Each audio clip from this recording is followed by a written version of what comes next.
Thank you for joining us for Real Talk as we seek to have conversations about things that are important to real life and things that we believe that the church should have a voice on. So thank you for joining us. Let's see how this went. All right, everybody, we're going to have a Real Talk conversation on triggered pertaining to mental wellness. Sunday was an amazing time together. Susie, you did a great job. Yes, we loved it. Oh, So our good. people loved it So good. and got so much from it. And it made us think as well about mental wellness, mental health in our own lives, in our families, and in the world we live in. Right. So just want to say thank you. I know that you come to us with a lot of degrees, counseling, doctorate of education, good. Southeastern Yes. University. Right. So thank you for Thank you Thanks for being inviting me. here. Yeah. I'm just honored to be there. Be able so to good. bring something to the plate. It was really excellent. Yeah, so Real Talk conversation. We want to talk about a number of things pertaining to mental wellness today. And we know that this is so prevalent in our culture. And we need to talk about it, and the church needs to talk about it. Yeah. So Yeah. thank you. Like today, what I loved is like when you're talking, you just kind of let the air out of people's lungs to say, hey, we all have some form of dysfunction. Right. And we just need to be okay with that, but saying there comes a point, when do we need to get help? And who should we run to for help and not isolate? So talk a little bit about that on mental wellness and when in our lives do we say we need to run for help or we need to see it in somebody else and say, hey, I want to help, step in. Well, most often we don't see it in our own selves. Right. We see it in our spouse or our family member. We see that there. But we're so into ourselves. And the thing that I need for everyone to know, it's just understand it and then have ears to hear when somebody says, hey, you're not acting yourself, or you can't sleep, or something has changed your functioning ability or behaviors, Right. and people who care for us will call us out on that, Yeah. It's good. or should. Yeah. you Yeah. know? That's really good. So Yeah, I can speak to a time in my life. I mean, I'm currently on medication for anxiety. I don't have any shame in saying that. But I recognized that I wasn't myself. Right. And, it wasn't anybody else that had said it, but I didn't like who I was at the moment. I was not sleeping. I had obsessive thoughts. And finally, when I told my doctor, I need help with my anxiety, she said, we're going to get you better. And I just cried because it was like a release. Just her saying that made the situation better and made me feel better. Yeah. So I feel better. I feel like myself again. And, Well, I think a lot of people in our culture think if that they're going crazy, right. or in the Christian culture, am I demon possessed or something like that? I mean, Sure, seriously, Right. and they're afraid to Yeah. approach that area. Right. So Right. it's like, no, we all have these struggles Yeah. a time or two. In my own life, I can count 4 times in my long old life that I've had to struggle through a depression or something. But most of it is chemical imbalance, usually. It can come through trauma, or it can come through just stressors of life building up over time. Prolonged stress is never good. Wow, that was a That's good point. Yeah, I had a time in life where I couldn't get off the couch. I cried all the time. Wasn't quite sure what was going on. Finally, I went to the medical doctor and said, I think you're going to have to probably admit me for psychiatric stuff. Well, it ended up being my thyroid. It was Yeah, there you go. I was in hypothyroidism and didn't know it. But so there's another way where medication worked. It wasn't actually anti-anxiety medicine or depression medicine. But at that point, I was there. I was like, I need help. I'm not myself. I don't know what's wrong with me. But this is why we have to partner our faith with practical of being willing to go for help from the medical if it is a medical issue. And that thyroid is a huge metabolic factor, Yeah. And so we can just be a slug and not realize it. But if something's changed in our lives, we need to recognize that, like you did, Yeah. and go and talk to your primary care physician Right. first and foremost. Yes. Doesn't have to be a psychiatrist initially, Right. but they have plenty of medication out there. And so when people come to us as pastors, we're always directing them to Jesus because ultimately He's the answer. But it's good for us to look at some practical things like, okay, what is your diet good? Are you getting exercise? Are you getting some sunshine for that? Serotonin, right? Vitamin D. Yeah. And making sure, hey, holistically, there might be some practical ways we can help too. Yeah. And women have to understand we are more susceptible to depression because of our hormones. Because they, oftentimes it's just takes over our lives. And it does it so insidious. It's just, undercover kind of thing that it's not like an automatic, I can't sleep, but it's like I need more or something like that. So we need to pay attention to our functioning level, our behavioral level, our sleep patterns, and how we eat or don't eat. Yeah. That's good. Yeah, that's great. So I've never been on medication, but I've done a lot of counseling. I did about 3 years of counseling, and so I know that we're talking about seeing some of these things in ourselves, but I had a boss at the time. Wasn't John. This is before that. Although I feel like John would do this for me, but was basically, and I wasn't in a good place, but my boss had essentially said, hey, if you don't go get help, I'm gonna let you go. Like it was just, it had gotten to that point. And I think for me, just in my stubbornness and in pride, I was like, I don't need help. Like I'm fine. I've got it together. And he was dead serious when he said that. It was kind of like, okay, fine. Like I'll do this. So I did it like reluctantly. But I ended up being in counseling for a number of years. Now it wasn't like a trauma that I experienced then. It was from, my dad leaving. I had an abusive stepfather that was like 15 years prior. But didn't know that some of the residual effects of that had carried over for so long. I had looked at the whole like counseling at that time and been like, how weak am I? I got to go talk to somebody about my feelings or my problems. But man, my view has changed over the years. But sometimes, we need some people from the outside that are kind of looking in on us to really kind of express like, no, like there's something going on. Like we need to get you help because sometimes we don't see it ourselves. Right. I think you said it very well. It's like going to see a counselor is not a sign of weakness. Yeah. No. It's continue to explore that healthiness, for your soul. I think that's really good. Yeah. I love that you bring up soul because how we neglect our soul oftentimes, but our soul needs its own kind of nourishment, its own health. Yeah. We wouldn't deny our bodies things that make us healthy, but our soul needs that just as much. And that doesn't necessarily mean that it has to be a medication or something, but it needs something sometimes. And man, we gotta care for our soul. Right. Yeah, that's a really good point. Yeah, I had the opportunity to talk with a couple the other day, and after we had talked to them, he told me, wow, I felt really great about that. So then his partner, the girlfriend said, you did counseling. And he's like, I don't do counseling. I will not do counseling because it's a stigma. And she's like, that's kind of what we just did. And he was like, oh, well, that wasn't bad at all. But there is a stigma of this, no, I don't do that. Or I can't let anyone know I do that. Right. And we kind of just diffuse that, Absolutely. because it's like, oh no, this is to make you better and it's to make you healthy. Yeah. Well, culture says, like you said, Mike, about weakness.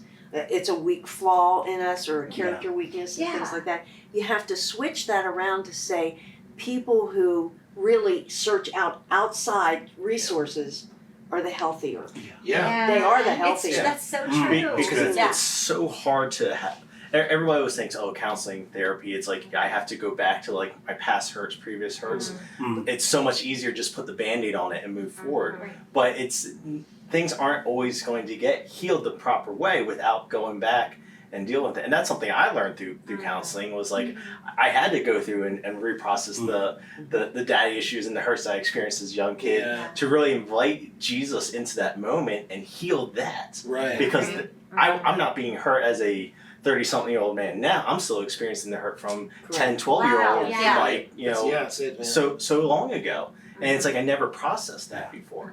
But those are the steps that gets to that healthiness. Right. What what you say again about the Band-Aid, that's all we ever do is put on Band-Aids. It's true. So if you really saw our souls, we'd have a Band-Aid everywhere, you know. Just covered. And what Yeah. counseling does is rips off the Band-Aid, and as a nurse, I'm saying we have to incise the wound. The problem is in the physical atmosphere, when they incise and drain something in the hospital, they'll give you a little lidocaine and numb it. Yeah, In true. counseling, no. No. You have to You feel have the to pain, Right. you know. And so counseling opens up that wound, but it has to drain out that dark, ugly pus. Mm. It has to come out. Yeah. So Or good. it's just an abscess, and we have abscesses all over us. Yeah. You know, Dr. Dobbins said one thing that I've always used in counseling: until the pain, and nobody likes pain, nobody, but until the pain of remaining the same becomes greater than the pain of change, we all remain the same. Mm. That is so good. That's so Good. good. That's And deep. it is deep. You got to think about that, because what we don't like is we don't like pain and we don't like change. Choose your pain. Pick your pain. Yeah. Exactly. Which Pretty is much. a lot less painful just to heal. Yes. Yeah, long term. Well, long term, yes. Yeah. long Right term. in the counseling office, it's heartrending to see Yeah. grown people cry over childhood issues. Yeah. But once those tears are relieved and the pain is gone and the pus is gone, Mhm. you heal from the inside out, and Yeah. then all you have is a scar. It's good. Yeah. Mm, I like You have a that. scar, not a bunch of Band-Aids all over Yeah. the place. that's really good. How can we help? Because we have children, and are there signs even in children that we see of areas of, anxiety Yeah. that's overwhelming them? Trying to see those signs and symptoms early. What are some of those things we could look for even as parents or grandparents It's good. Yeah. to say Yeah. help you way back there before it gets Yeah. into I think listening to our kids sometimes, not, always just sitting down with them, and when they start doing activities like pulling hair out, or,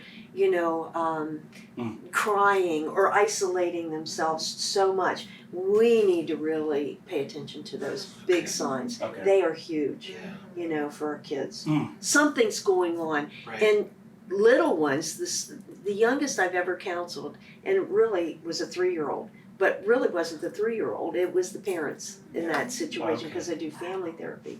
But it's like, he could not verbalize because he didn't have the verbalization skills. Right. So what do kids do? They act out. Right. They act out differently than they normally would. Yeah. The normal thing when you have one baby and then he's 2 years old and then you're pregnant, you come home with a newborn, guess what? This one's gonna act out because of the change there. That's normal to some point. But if there's stressors in the home, and we know when there's stressors in the home, then if you watch the children, they'll either isolate, act out, get attention, Right. call attention to themselves, get you off your whatever the problem is over there. But I think that's what you do. You look at behavioral changes, isolation, crying all the time, or most of the day, all the time. Okay. So, Wow. yeah, pay attention to those little ones. Yeah. Or teenagers, Yeah. not just the little ones. Wow. That's good. That's good. Well, we talked a little bit about depression today, and how do we guard ourselves from depression? Is that possible? Well, I think to the point of understanding, how many people know if your family has a history of depression? I know in grad school, I had to do my family genogram. And so the big historian in my family was my mother, and she could take me back to 3 generations before her.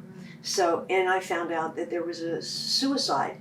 Now, they were all male, and they were all like a shotgun or a hanging, something really violent that way.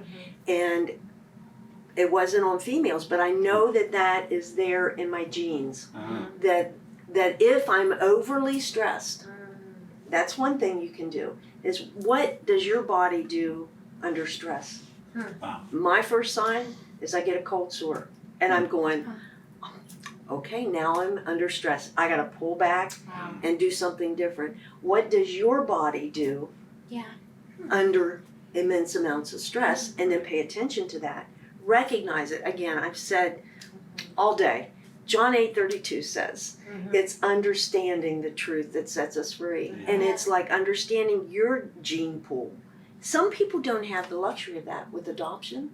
You know, they Right. don't. Yeah. They have abandonment issues to begin with. Right. Then, right there. Yeah. And so, but understanding that and then understanding how we feel, like you were saying, you know, Right. you recognize you weren't yourself, Right. you know, those changes. Yes.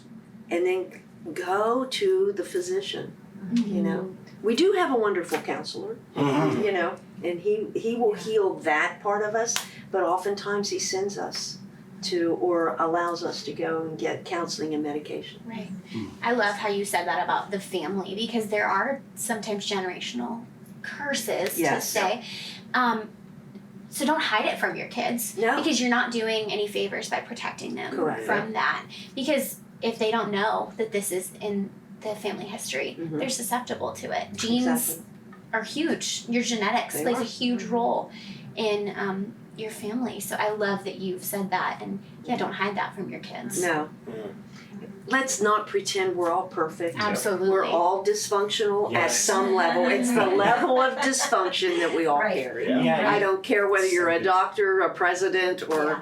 whatever, Whatever. an Indian chief. It doesn't matter. We're all, because of the fall, Because of the Yeah. fall. imperfect. I thought Yeah. that was a good point. You made something. Absolutely. Yeah. You know, if I haven't been through an obvious trauma, what do I do when depression, what do we say, maybe sneaks up on us or sneaks up on me? What do we do? Okay.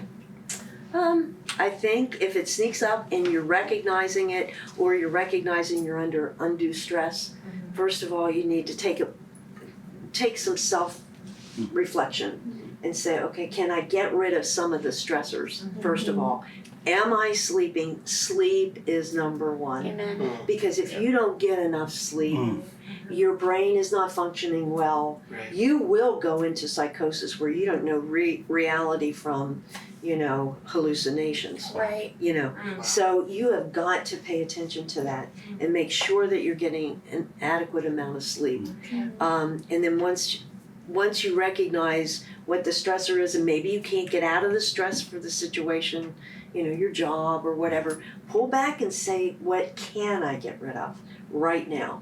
And then if not, then you go to the doc and you say, I'm really under a lot of stress, I need some help. Yeah. There is no harm in asking for help. None. Yeah. That's good. So That's good. Yeah, Sunday you talked about suicide. We talked about suicide and bringing that up. You know, indirectly or directly, most of us have been affected by that. But how forceful should we be regarding caring for somebody like that we maybe say suspect? Okay. I think you stick with them. You know, if they start saying, "Oh, I don't want to live anymore. I'm just depressed," and I will say this, that because of the suicide in my family, my nephew who did commit suicide, you know, he was under depression, but back then, and we're talking the 80s, okay, he wasn't going to go to any shrink. Now, we all in the family knew he was suffering, you know, of different things that were culminating. You know, he lost his girlfriend, his parents divorced. There were a number of things, not one big trauma, just a number of multitude. It's never 1 + 1, it's always a multiplication of issues. And so, but at that point, it's like you talk and you stay with them. You can't make them go, but you can call 911, Yeah. you know, and they may get angry with you, but you're their best friend at that point because you're saving their lives. And then they can get the help that they need. Yeah. Right. Never be afraid of doing that. And never be afraid of saying. I've had to say to a client, well, you're not going home from the office right now until you contract safety for me. And then I'll bring in a husband or a mother or some relative to monitor that. And they just stay with them. Not everybody needs hospitalized, but they need help and they need comfort and they need somebody with them. And the with them is really what helps. Right. I would so much rather have someone be angry at me than be planning their funeral. Yeah, you know? there you go. Yeah. Me too. It's you How have much to, regret right. goes with, Oh my word. should I have seen that? I should have heard that. You know, your shoulds after the Right. Right. funeral. Yeah. Yeah. I love that we brought up the pastor, Jared Wilson. Yeah. That being married to a pastor and being a pastor's daughter, that really hit hard because Right. it's someone who is an advocate. Mhm. And then you think, okay, sorry, I'm trying not to get emotional, but what are the signs? Like, why didn't anybody else recognize this? That was really, really hard. Right. And we don't know that. I Yeah. mean, I don't know that because I wasn't there. Right. But it's like, you know, I bet the family and all the church family are questioning themselves. And you can't do that either. Yeah. Yeah. We do. It's just Yeah. human nature. But the one thing I will never do, and that's what the church kind of asks about, is like, well, did this person, my brother said that to me, did Rich go to hell? And I'm like, I'm not answering that, I'm not God. Yeah. You know, because Okay. of the chemistry in our brain, I don't know if they were thinking straight Yeah. or if they got so psychotic they couldn't make sense at that moment. Yeah. I mean, I'm not excusing it, Right. but I'm Sure. not going to play God Right. Mm-mm. Yeah.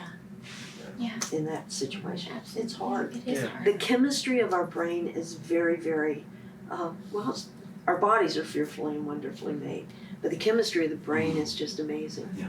So, There's so much shame attached to the Oh. subject because, There you know, is. especially for Christians, they think, well, I should have my life together, or No. it's weakness, or I shouldn't be struggling with this again.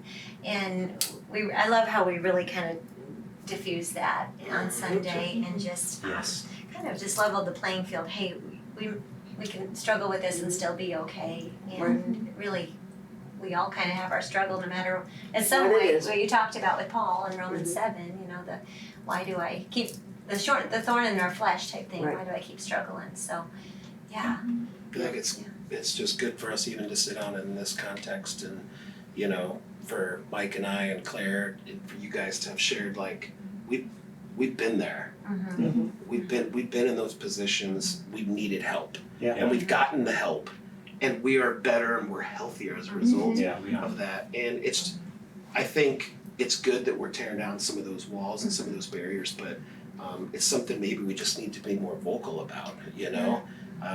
Even though, I mean, I know we've all sat with people and said, hey, you need help in some way, and then you can say, oh, I've gotten help and it's helped me, but still we need to continue to be vocal about it, because for some reason there is still this like stigma there, and there's people that there's judgment for some reason. Yeah. Mhm. And there is shame for whatever reason. There shouldn't be, but I love it. On Sunday, Kristen, you said shame off of you, Right. and I feel like for us that's something we need to be vocal Yeah. about. There's absolutely no shame Right. in getting the health, and I love your comparison to diabetics. correct. I mean, Yeah. would we Mhm. ever shame someone for giving themselves insulin? I mean, for Pete's sake. Right. But we're gonna sit here and we're gonna pass judgment because they need a medication for a chemical imbalance, or they need counseling for whatever reason. I mean, shame on us if that's us. If we're the Absolutely. ones passing Absolutely. judgment, and if we're the ones making people feel shameful, we need, like, I love that, shame off. Yeah. I like Yeah. that. Yeah. I like that. Yeah, what I loved on Sunday is even people that went through our first service, they were calling family members, Oh my. friends, to get them here on the second service, which we saw some of them show up, which Oh. was amazing. Yeah. And like you said, Yeah. the relationships, we need the interconnectedness so Yeah. people Right. don't go into isolation. We're calling, we're talking, we're going in and we're talking to them, we're gonna shut the door and we're gonna have the conversation that I thought was so good. Right. That we need in one another in the body of Christ. Right. And so I thought that was so good. Yeah. This has been such a great topic that we can continue to talk about, but we encourage you brought some great resources on Right. Sunday and where people can turn to. Share with us, what's the name of the book that you read out of on Sunday? Courage to be Healed by Dr. Mark Rutland. So good. Yeah. It is phenomenal. Oh, man. Mm-hmm. Because, I mean, it's just bringing everything together. And again, I'll say that threefold cord is not easily broken. So when you have the church speaking out and not being silent anymore, which silence brings the shame. Yeah. You know, it just is like, Wow, Definitely. that's good. Yeah. Right. Yeah. do that, you know. I better not So either. if Right, yes, right. right, I can't, you know, talk about it. So if you keep talking about it, and I don't mean to the ground, but you say, hey, we're here, we have the resources. But that book is phenomenal. And then there are a couple other books that are just wonderful. But what you have to do is find your local resources and be able to give that to these people who are hurting. But that threefold cord of the church and counseling and medication, you cannot beat it. Devil, you cannot beat that. Yes. There's no beating that. Mm. He doesn't want you to go in those other directions. He'll let you sit in a church, but don't go to a counselor's office. Yep. You know, Wow. because he's right there in church all the time condemning. Yeah. And the Yep. word says there is therefore now no condemnation That's right. for those of us in Christ Jesus. Right. Whether we suffer with depression, bipolar, schizophrenia, whatever it is, there's no condemnation. We're just fallen man. That's right. Yeah. That's right. We're a So fallen good. human being. Yeah. So good. Yeah. Yes. We loved having you. Yes, Oh, we did. thank you. I love Absolutely. being here. Yeah. Thank you for Thank taking you. the time to sit down and Yes. talk Yeah. with us. Thank you all. This has been great for a real talk conversation on mental wellness. Yeah. There you go.